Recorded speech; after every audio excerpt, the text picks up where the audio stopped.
Di sebuah desa kecil yang jauh dari gemerlap kota, hiduplah seorang pria bernama Rahmat. Rumahnya berdinding papan rapuh, beratap seng yang bocor di sana-sini. Ketika hujan turun, istrinya, Sari, harus menaruh ember di beberapa sudut rumah agar air tidak membasahi lantai tanah mereka. Namun di rumah sederhana itu, cinta tinggal dengan hangat. Rahmat adalah seorang ayah dari dua anak, Lila dan Arga. Setiap pagi sebelum matahari terbit, ia sudah bangun, menunaikan salat, lalu berangkat bekerja sebagai kuli bangunan di kota kecamatan yang berjarak hampir 10 kilometer. Ia berjalan kaki atau menumpang truk sayur jika beruntung. Upahnya tak seberapa cukup untuk membeli beras, sedikit lauk, dan membayar uang sekolah seadanya. Meski hidup serba kekurangan, Rahmat punya satu kekayaan yang tak pernah habis, yaitu tekadnya. Anak-anak kita harus sekolah setinggi mungkin, katanya suatu malam, sambil memperbaiki tas sekolah Lila yang sobek. Bapak tidak ingin mereka merasakan hidup sesulit ini.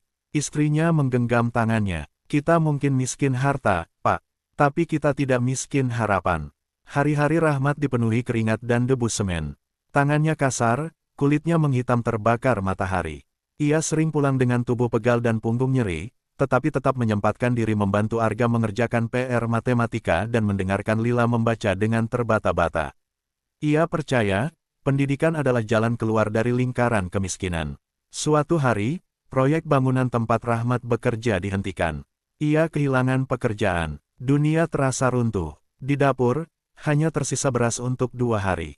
Namun Rahmat tidak menyerah. Ia mencoba apa saja menjadi tukang ojek, bekerja di sawah orang, ia bangun lebih awal, tidur lebih larut. Kadang ia pulang tanpa hasil. Tapi setiap kali melihat anak-anaknya tidur lelap, ia kembali menemukan alasan untuk bangkit. Suatu sore, saat membantu seorang pedagang tua mengangkat karung beras yang tumpah dari gerobaknya, Rahmat menolak diberi upah tambahan. Tidak apa-apa, Pak, saya ikhlas membantu, katanya. Pedagang itu, Pak Hadi, memperhatikannya dengan saksama. Ia adalah pemilik toko bahan bangunan terbesar di kota itu.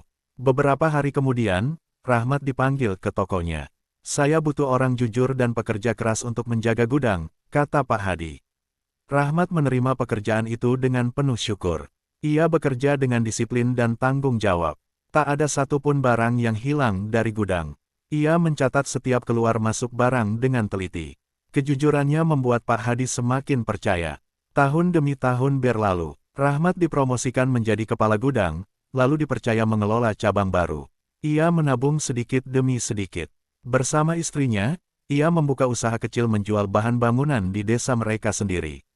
Usaha itu berkembang pesat. Rahmat tak hanya menjual barang, tetapi juga membantu warga yang kesulitan membangun rumah dengan sistem cicilan ringan.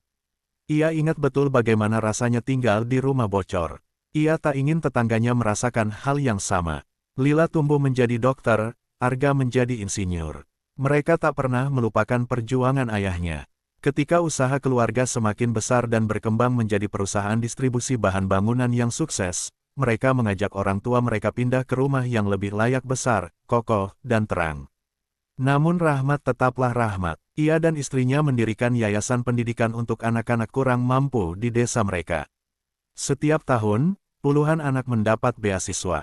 Mereka juga membangun klinik kecil yang memberikan layanan gratis bagi warga miskin. Rezeki ini bukan hanya milik kita, Rahmat sering berkata kepada anak-anaknya. Dulu kita ditolong oleh kebaikan orang lain. Sekarang giliran kita menjadi tangan yang menolong. Nama keluarga Rahmat dikenal bukan hanya karena kekayaannya, tetapi karena kedermawanannya. Orang-orang menghormati mereka bukan karena rumah besar atau mobil mewah, melainkan karena hati mereka yang tetap rendah. Suatu malam, di teras rumah barunya, Rahmat memandang langit yang sama seperti ketika ia masih tinggal di rumah papan dulu. Ia tersenyum. Pak, apa Bapak menyesal pernah hidup susah, ucap anaknya. Rahmat menggeleng pelan. Tidak, Nak. Kesusahan itulah yang mengajarkan Bapak arti syukur, kerja keras, dan berbagi. Kalau dulu kita tidak miskin, mungkin kita tidak akan belajar menjadi kaya hati. Di bawah langit yang sama, seorang ayah yang dulu berjalan kaki 10 km kini duduk tenang, dikelilingi keluarga yang bahagia. Perjuangannya telah mengubah nasib keluarganya bukan hanya menjadi kaya harta, tetapi juga kaya jiwa. Dan dari desa kecil itu, kisah Rahmat menjadi bukti bahwa cinta, kerja keras, dan ketulusan hati mampu mengubah takdir.